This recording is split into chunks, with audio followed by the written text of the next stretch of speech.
భారతదేశంలో మొట్టమొదటి bullet train ప్రాజెక్ట్కి సిమెన్స్ నేతృత్వంలోని కన్సోర్టియం ఒక భారీ కాంట్రాక్ట్ దక్కించుకుంది. Mumbai Ahmedabad high speed rail corridor కోసం 4100 కోట్ల రూపాయలు విలువైన సిగ్నలింగ్ మరియు టెలికాం కాంట్రాక్ట్ సిమెన్స్, దినేష్ చంద్ర ఇన్ఫ్రాకాన్ మరియు సిమెన్స్ మొబిలిటీ కలిసి గెలుచుకున్నాయి. ఈ ప్రాజెక్టులో ఉపయోగించబడుతున్న technology ETCS level 2.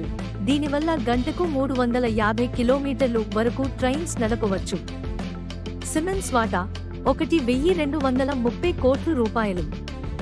Design, installation, 15 ఏళ్ల మెయింటెనెన్స్ మొత్తం బాధ్యత.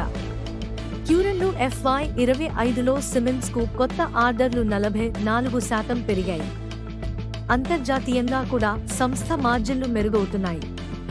కానీ లాభాల్లో తక్కువ పెరుగుదల, ప్రాజెక్ట్ డిలేలు, విండ్ ఎనర్జీ విభాగంలో నష్టాలు కొంత ప్రమాదం. కానీ ప్రస్తుత ఆర్డర్ బట్టి సిమెన్స్కు బుల్లెట్ ట్రైన్ ప్రాజెక్ట్తో రివార్డ్ ఛాన్సులు చాలా ఎక్కువగా ఉందని స్పష్టమవుతోంది.